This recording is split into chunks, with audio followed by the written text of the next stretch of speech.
Hi friends, നമ്മളിന്ന് പഠിക്കാൻ പോകുന്നത് 7ാം ക്ലാസ്സിലെ ബേസിക് സയൻസിലെ 10ാമത്തെ ചാപ്റ്ററാണ് സുരക്ഷിത ഭക്ഷണം. നോക്കാം.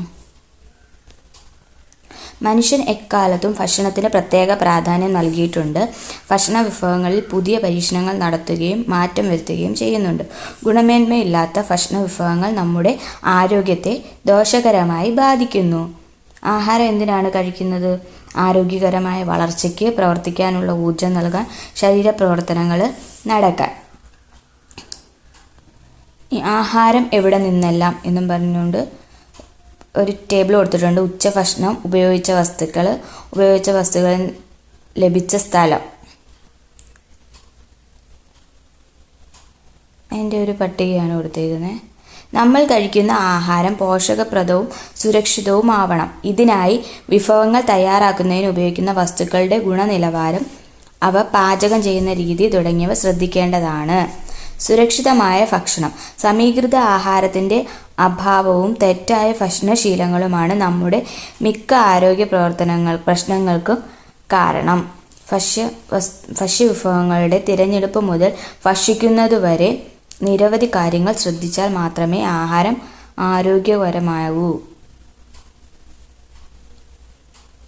ഭക്ഷ്യവസ്തുക്കൾ തിരഞ്ഞെടുക്കുമ്പോൾ പാചകം ചെയ്ത ഭക്ഷണ വിഭവങ്ങളും പാചകം ചെയ്യാനുള്ള ഭക്ഷ്യവിഭവങ്ങളും നാം കടകൾ, ഹോട്ടലുകൾ, മാർക്കറ്റ് എന്നിവിടങ്ങളിൽ നിന്നാണല്ലോ വാങ്ങുന്നത്. ഇവയോരോന്നും തിരഞ്ഞെടുക്കുമ്പോൾ ഗുണനിലവാരം നിങ്ങൾ ശ്രദ്ധിച്ചിട്ടുണ്ടോ?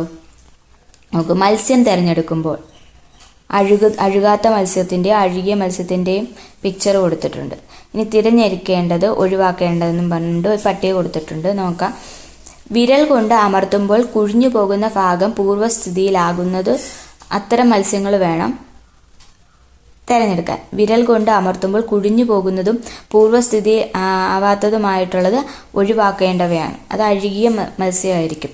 പിന്നെ പുറംതൊലിയിൽ ചെറിയ തോതിൽ ഈർപ്പമുള്ളതും തിളക്കമുള്ളതും വേണം തിരഞ്ഞെടുക്കാൻ. മാംസം അസ്ഥിയിൽ നിന്ന് വിട്ടുപോകുന്നത് തിരഞ്ഞെടുക്കാൻ പാടില്ല, ഒഴിവാക്കണം. ചെകിളപ്പൂക്കൾ തിളക്കമുള്ളതും പിങ്ക് നിറമുള്ളതുമായ മത്സ്യം വേണം തിരഞ്ഞെടുക്കേണ്ടത്. ഒഴിവാക്കേണ്ടത് ചാരനിറമോ നേർത്ത പച്ച നിറമോ ആയ ചെകിളപ്പൂക്കളുള്ള മത്സ്യങ്ങളെ നമ്മൾ ഒഴിവാക്കണം. കണ്ണുകൾ യഥാസ്ഥാനത്തുള്ളതും സ്വാഭാവിക നിറമുള്ളതുമായിട്ടുള്ള മത്സ്യം വേണം തിരഞ്ഞെടുക്കാൻ. കുഴിഞ്ഞ കണ്ണുള്ളതിനെ ഒഴിവാക്കണം. ദുർഗന്ധമില്ലാത്തത് നോക്കി വേണം എടുക്കാൻ, ദുർഗന്ധമുള്ളത് ഒഴിവാക്കണം. അപ്പോൾ പാകം ചെയ്യാനായിട്ട് മത്സ്യം തിരഞ്ഞെടുക്കുമ്പോൾ ശ്രദ്ധിക്കേണ്ട കാര്യങ്ങളാണ് കൊടുത്തേക്കുന്നത്. ഇനി പാലും ഉൽപ്പന്നങ്ങളും. പാലെങ്ങനെയാണ് നമ്മൾ കടയിൽ നിന്ന് മേടിക്കുന്നത്?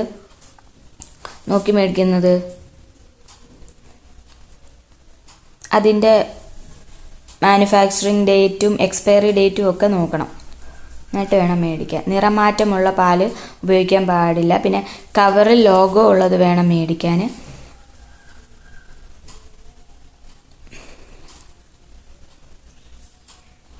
പാല്, ചീസ്, പനീറൊക്കെ പാക്ക് ചെയ്ത് സീലുള്ളത് വേണം മേടിക്കാൻ.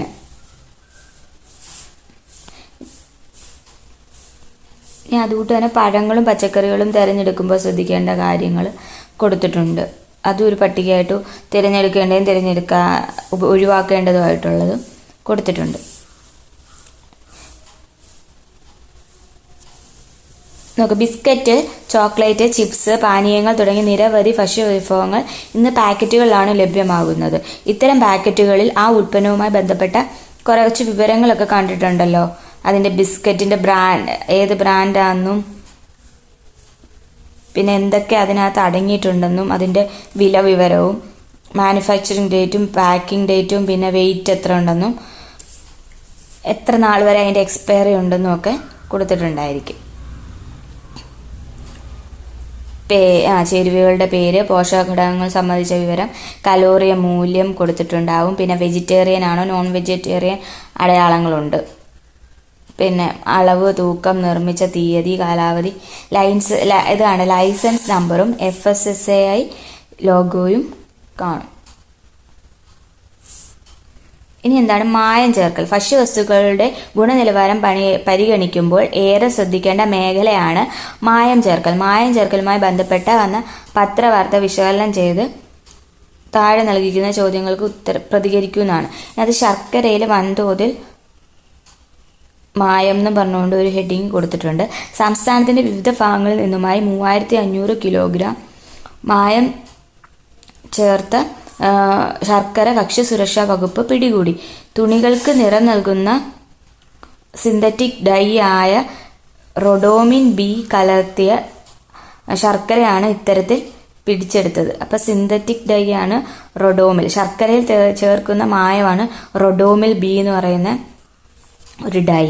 ഇത്തരത്തിൽ പിടിച്ചെടുത്തത് റൊഡോമിൽ ബി ചെറിയ അളവിൽ പോലും ശരീരത്തിനുള്ളിൽ കിടന്നാൽ ക്യാൻസർ പോലുള്ള മാരക രോഗങ്ങൾ പിടിപെടാം.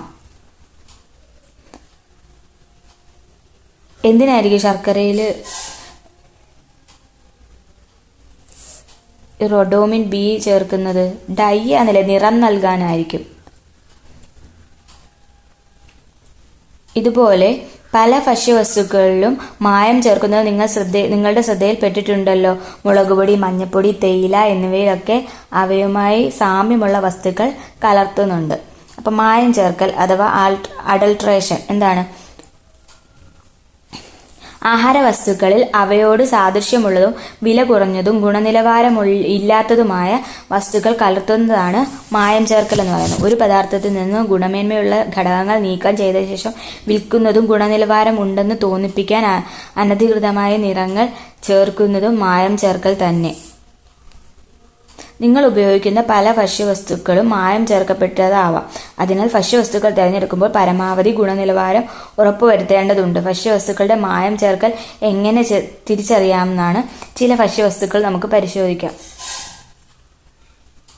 ശുദ്ധമായ തേൻ വലിയ വിലപിടിപ്പുള്ളതാണ്. പഞ്ചസാരയോ ശർക്കരയുടെയോ ലായനി തേനിൽ ചേർക്കാറുണ്ട്.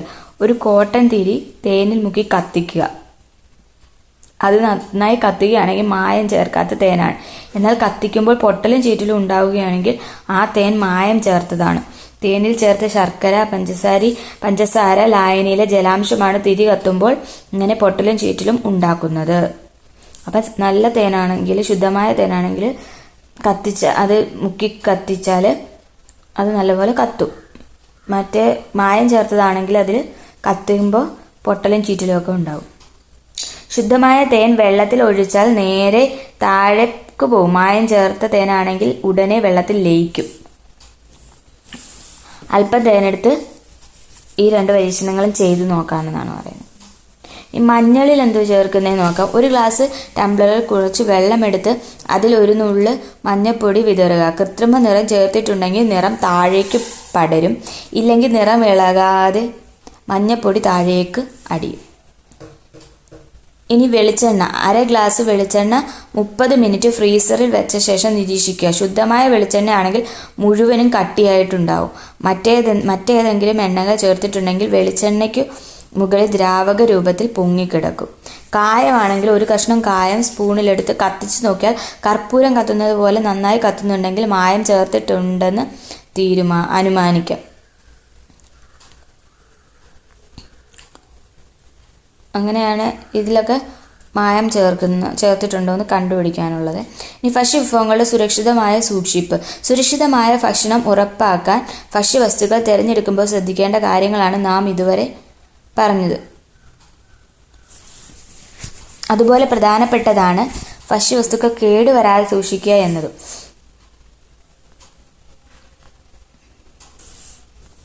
ചില ഭക്ഷ്യവസ്തുക്കൾ നമുക്ക് സൂക്ഷിച്ചു വെച്ചേ മതിയാവും. കാരണം എന്തൊക്കെയായിരിക്കും? ഭക്ഷ്യക്ഷാമം നേരിടാൻ വേണ്ടി.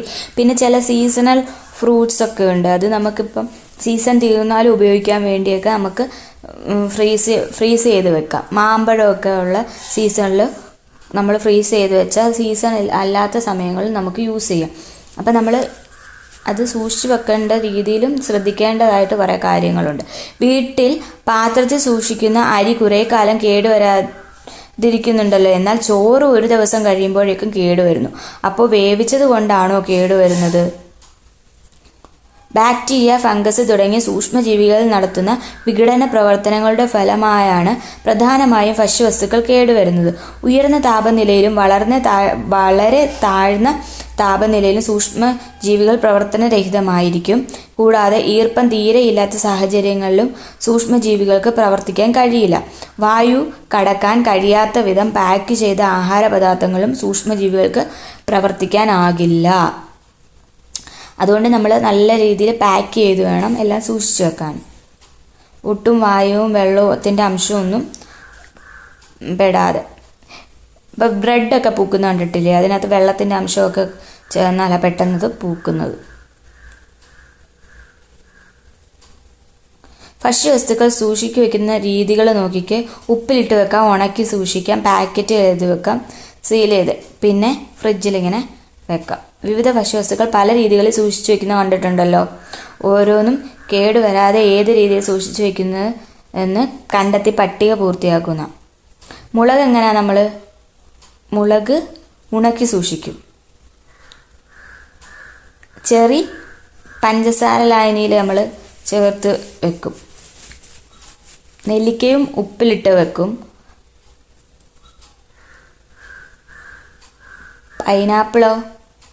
പൈനാപ്പിളും ജ്യൂസും അങ്ങനെയൊക്കെ ഉണ്ടാക്കി വെക്കാം.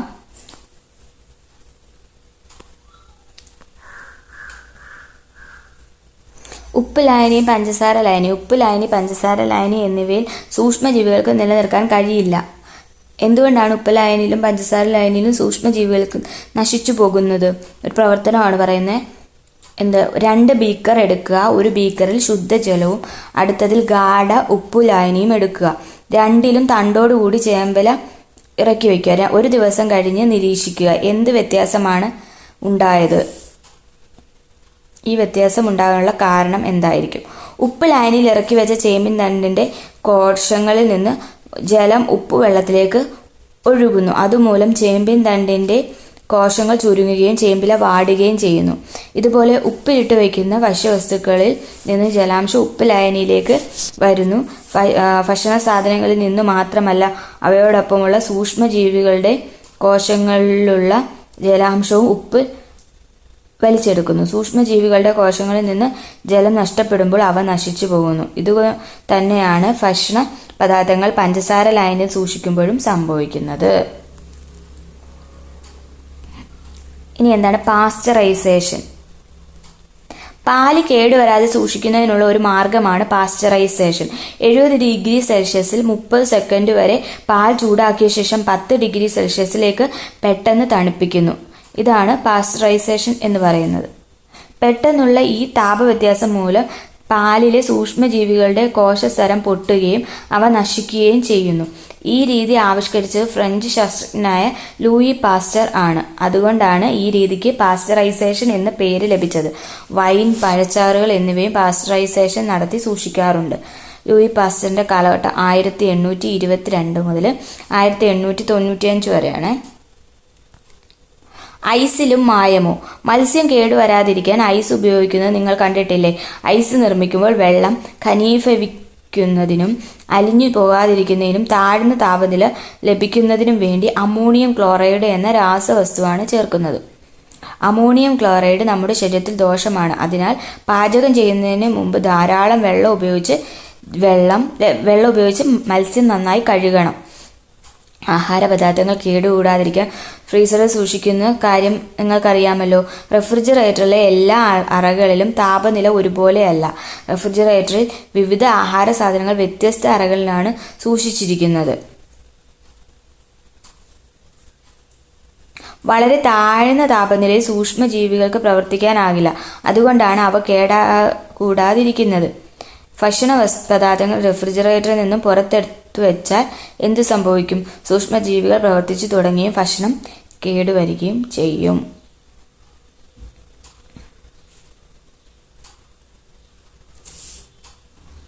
ഇപ്പോൾ റെഫ്രിജറേറ്ററിലാണെങ്കിൽ ഊഷ്മാവ് 1 ഡിഗ്രി സെൽഷ്യസ് മുതൽ 4 ഡിഗ്രി സെൽഷ്യസ് വരെയാണ് സാധാരണ ഉള്ളത്. ഇതിൽ പച്ചക്കറികളും പഴവർഗ്ഗങ്ങളും പിന്നെ പാലുൽപ്പന്നങ്ങൾ, മുട്ട, പാകം ചെയ്ത മാംസം, മത്സ്യം തുടങ്ങിയവയൊക്കെ സൂക്ഷിച്ചു വെക്കാൻ പറ്റുന്നതാണ്. ഫ്രീസറിൽ ഊഷ്മാവ് എന്ന് പറയുന്നത് 18 ഡിഗ്രി സെൽഷ്യസ് ആണ്. ഇതിലാണെങ്കിൽ ഐസ്ക്രീം, പാകം ചെയ്ത മാംസം, മത്സ്യം തുടങ്ങിയവയും സൂക്ഷിക്കാം. ഈ അവസ്ഥയിൽ സൂക്ഷ്മജീവികൾ ഒട്ടും തന്നെ വളരില്ല. അധികം ചൂടില്ലാത്തതും നല്ല വായു സഞ്ചാരം ഉള്ളതുമായ സ്ഥലത്ത് റെഫ്രിജറേറ്റർ ക്രമീകരിക്കണം. റെഫ്രിജറേറ്ററിൻ്റെ റെഗുലേറ്റർ പ്രവർത്തിക്കുന്നുണ്ടോ എന്ന് ഉറപ്പുവരുത്തണം. റെഫ്രിജറേറ്റർ അധികം സാധനം കുത്തി നിറയ്ക്കരുത്. പിന്നെ ഫിഫോ റൂൾ, അതായത് ഫസ്റ്റ് ഇൻ ഫസ്റ്റ് ഔട്ട്, അതായത് ആദ്യം വെച്ച സാധനം ആദ്യം എടുക്കാൻ ശ്രമിക്കണം. അല്ലാതെ ആദ്യം വെച്ചത് കുറേ നാൾ കഴിഞ്ഞ് ലാസ്റ്റ് എടുക്കുന്നത് ആ ഭക്ഷണം കൊള്ളാതാവുന്നതിന് കാരണമാകും. ആദ്യം വെച്ച സാധനങ്ങൾ വേണം നമ്മൾ ഉപയോഗിക്കാൻ. ശുചിത്വം സുരക്ഷയ്ക്ക് ആഹാരത്തിന് മുമ്പും ശേഷവും കൈയും വായും നന്നായി കഴുകാറുണ്ടോ? അതുകൊണ്ട് മാത്രം ഭക്ഷണവുമായി ബന്ധപ്പെട്ട ശുചിത്വം ഉറപ്പാക്കാൻ കഴിയുമോ? ശുചിത്വത്തിനായി താഴെ പറയുന്ന കാര്യങ്ങൾ ശ്രദ്ധിക്കേണ്ടതുണ്ട്. ഭക്ഷ്യവസ്തുക്കൾ വാങ്ങുന്ന സ്ഥലം, വാങ്ങിയ ശേഷമുള്ള സൂക്ഷിച്ചു വയ്ക്കൽ, പാചകം ചെയ്യൽ, ആഹാരം കഴിക്കൽ, ബാക്കിയുള്ളവ സൂക്ഷിച്ചു വയ്ക്കൽ. ഇതൊക്കെ നമ്മൾ ശ്രദ്ധിക്കേണ്ട കാര്യങ്ങളാണ്. വൃത്തിയുള്ളതും സുരക്ഷിതവും ആരോഗ്യകരവുമായ ഭക്ഷണം എല്ലാവരുടെയും അവകാശമാണ്. ഗുണനിലവാരമുള്ള വസ്തുക്കൾ കൊണ്ട് പാചകം ചെയ്താൽ മാത്രം ഗുണമേന്മയുള്ള ഭക്ഷ്യവിഭവം ലഭിക്കാറില്ല. ഭക്ഷ്യവസ്തുക്കൾ സൂക്ഷിക്കുന്ന പരിസരം, താപനില, പാചകം ചെയ്യുന്ന രീതി തുടങ്ങിയവയെല്ലാം കൃത്യമായാലേ ഭക്ഷണം ആരോഗ്യകരമാവൂ. എങ്കിൽ മാത്രമേ മെച്ചപ്പെട്ട ആരോഗ്യം നമുക്ക് നിലനിർത്താനാകൂ.